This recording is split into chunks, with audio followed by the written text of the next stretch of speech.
नमस्कार दोस्तों, मैं राम आपके अपने YouTube चैनल प्रकाश आईटी में आप सभी का हार्दिक स्वागत करता हूं। बेटा अपन पढ़ रहे थे 3 फेज इंडक्शन मोटर और 3 फेज इंडक्शन मोटर के अपन ने स्टार्टर को देख लिया था, जो कंप्लीट कर दिए थे अपन ने। आपके 4 प्रकार के स्टार्टर थे। अगर नहीं वीडियो देखा है तो आप पिछले बड़ा वीडियो जरूर देख लें।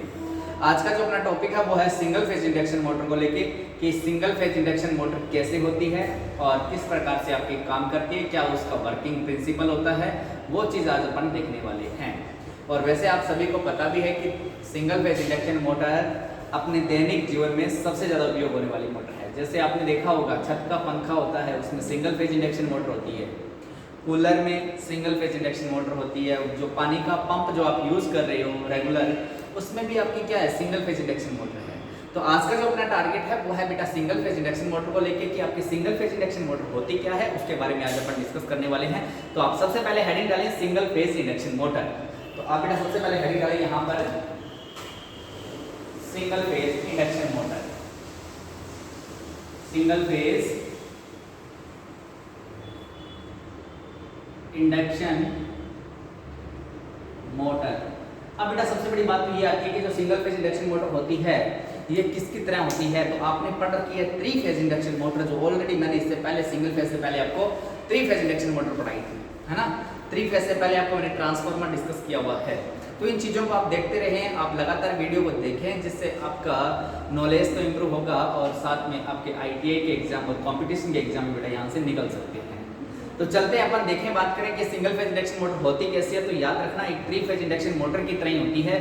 अंतर इतना होगा कि सिंगल फेज इंडक्शन मोटर में आपकी सिंगल फेज वाइंडिंग की जाती है, जबकि 3 फेज इंडक्शन मोटर में आपकी 3 फेज वाइंडिंग 360 डिग्री पर की जाती है। तो इसको नोट करके लिखें एक बार के लिए कि आपकी single phase induction motor, arrow डाल लिखना बेटा कि single phase induction motor, single phase induction motor 3 phase induction motor की तरह ही होती है।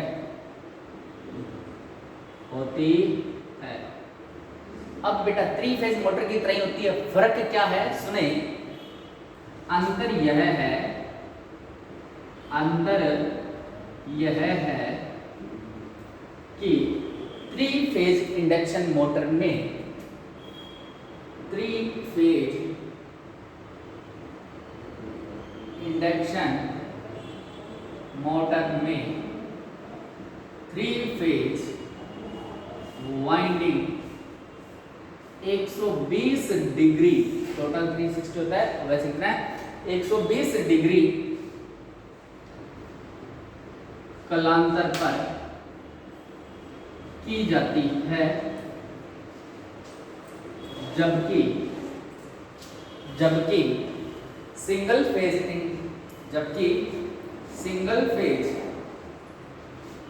इंडक्शन मोटर की वाइंडिंग,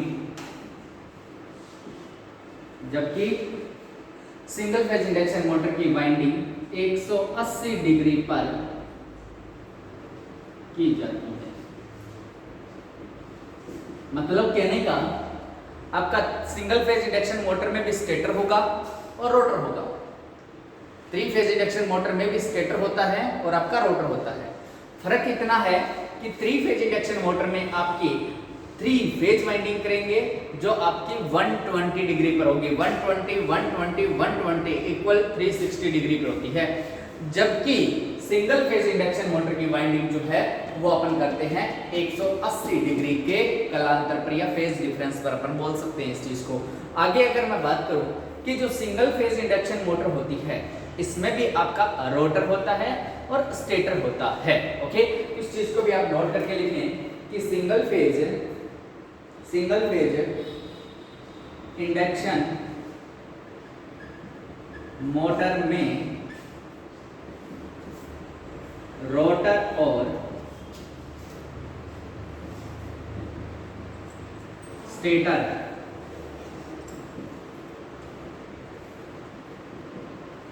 होता है।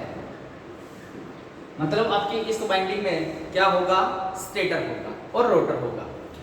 रोटेटिंग पार्ट कौन सा होगा, रोटर होता है, और स्टेशनरी पार्ट और क्या होता है आपका, स्टेटर होता है। आपको पता होना चाहिए, 3 फेज इंडक्शन मोटर में भी मैंने ये बातें आपको बताई थी। यहां पर लिख दें, यहां स्टेटर स्थिर होता है जबकि रोटर रोटेटिंग पार्ट होता है।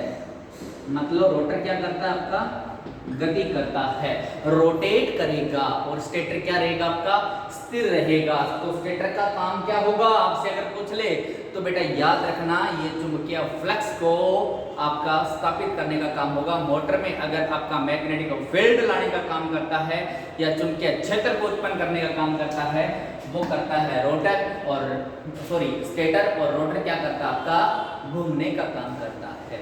ओके, आपको ये बातें दिमाग में रखनी है। आगे एक बात और बता दूं कि आपका जो 3 फेज इंडक्शन मोटर में स्क्वाइल केज रोटर यूज कर रहे थे, उसी प्रकार सिंगल फेज इंडक्शन मोटर में भी स्क्वाइल केज रोटर यूज किया जाता है। वेरी वेरी इंपॉर्टेंट, बहुत बार आपके एग्जाम में पूछा गया है कि आपके सैडेड पोल मोटर में या रेजिस्टेंस स्टार्टर मोटर में, कैपेसिटर स्टार्टर में, कैपेसिटर स्टार्टर में, या फिर परमानेंट कैपेसिटर मोटर में रोटर कौन सा होता है, तो स्क्वाइल केज रोटर होता है। याद रखना है, बहुत ज्यादा इंपॉर्टेंट है। तो यहां से एरो डाल के लिखें कि सिंगल फेज इंडक्शन मोटर में, सिंगल फेज इंडक्शन मोटर में, इसमें सिंगल फेज इंडक्शन मोटर में स्क्वाइल केज रोटर यूज किया जाता है। कुछ बातें हैं जो मैं आपको डायरेक्ट लिखवा रहा हूं, सारी बातें एक एक करके आपको मैं यहाँ पर बताऊंगा, कैसे स्क्वाइल केज रोटर यूज होता है, कैसे 180 डिग्री पर वाइंडिंग की जा रही है, कौन सा रोटर होगा, कौन सा आपका स्टेटर होगा, सब संरचना मैं आपको खोल के दिखाऊंगा। पहले कुछ बातें हैं जो मैं डायरेक्ट आपको बता रहा हूँ। आगे चलते हैं। नेक्स्ट अगर मैं बात करूँ तो आपको एक बात और याद रखनी है, बहुत ज्यादा इंपॉर्टेंट है, बहुत बार आपके एग्जाम में पूछी गई है कि 3 फेज इंडक्शन मोटर आपकी सेल्फ स्टार्ट होती है, मतलब स्वयं क्या हो जाती है, वो स्टार्ट हो जाती है, जबकि आपकी सिंगल फेज इंडक्शन मोटर कभी भी स्वयं स्टार्ट या सेल्फ स्टार्ट नहीं होती है। इसे स्टार्टिंग या स्टार्ट करना बनाया जाता है कि ये सेल्फ स्टार्ट हो जाए, ऐसा बनाएंगे, हालांकि होती नहीं है। ओके, आपके दिमाग में आ रहा होगा सर हमारे जो घर के अंदर पंप लगा हुआ है, पानी वाला पंप लगा हुआ है, जिसे अपन पानी वाली मोटर बोलते हैं, या फिर छत का पंखा है या कूलर का पंखा है, तो सर ये हमारे जैसे बटन सप्लाई, मतलब कि जैसे बटन ऑन किया, मतलब सप्लाई जैसे मोटर को दी आपने, ब्लैक छत के पंखे को दी या फिर आपके पंप को दी या कूलर को दी, तो वो आपका चलने लग जाता है। तो आपके दिमाग में आ रहा होगा सर तो हमारा वहां पर सेल्फ स्टार्ट है, आ रहा होगा ऐसा, कोई दिमाग में आ रहा होगा सर हम तो सप्लाई देते हैं वो ऑटोमेटिक चल जाता है, चलता कैसे है? हालांकि आप तो बोल रहे हो कि मैं बोल रहा हूं, आपके दिमाग में आ रहा होगा सर आप तो बता रहे हो कि single phase induction motor self start नहीं होती है।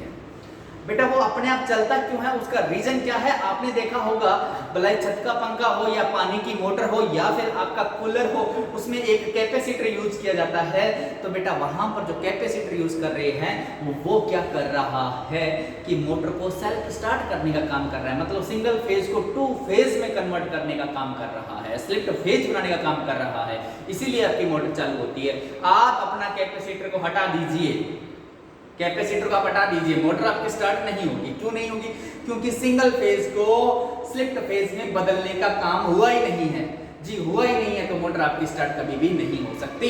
तो याद रखना कि सिंगल फेज इंडक्शन मोटर आपकी कभी भी सेल्फ स्टार्ट नहीं होती, जबकि 3 फेज इंडक्शन मोटर आपकी सेल्फ स्टार्ट होती है। ओके, तो यहां से नोट करके लिखते हैं कि single phase induction motor self start नहीं होती, जबकि 3 phase induction motor self start होती है। ओके, याद रखना है कि 3 फेज इंडक्शन मोटर तो आपकी क्या करेगी, सेल्फ स्टार्ट हो जाएगी, पर सिंगल फेज इंडक्शन मोटर कभी भी सेल्फ स्टार्ट नहीं होती, उसे सेल्फ स्टार्ट करंट बनाया जाता है। अब कैसे बनाया जाता है, कैसे उसमें रोटर यूज करते हैं, कैसे आपकी 180 डिग्री पर आपकी वाइंडिंग करते हैं, और कैसा रोटर होगा, कैसा स्टेटर होगा, अपन सब चीजें जानने वाले हैं। पहले तो आप यहां तक का स्क्रीनशॉट लें, उसके बाद मैं आपको पढ़ाता हूं working principle of single phase induction motor.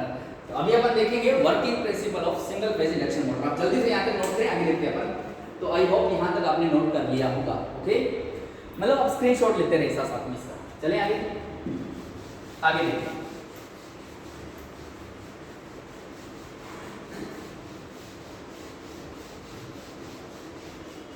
बहुत अच्छी मोटर है बेटा। इसमें तो एक चीज होगा कि मोटर का देखना, 3 फेज इंडक्शन मोटर पढ़ रहे थे, रोटर बदल रहा था, मोटर का नाम बदल रहा था। सिंगल फेज इंडक्शन मोटर में क्या होता है, स्टेटर बदलेगा, मोटर का नाम बदलेगा, रोटर आपका फिक्स रहेगा। कौन सा, स्क्वायर केज रोटर, ठीक है ना। तो यहां से आप एक बार हेडिंग डालें, working principle of 3 phase induction motor. क्या डालें, working principle of single phase induction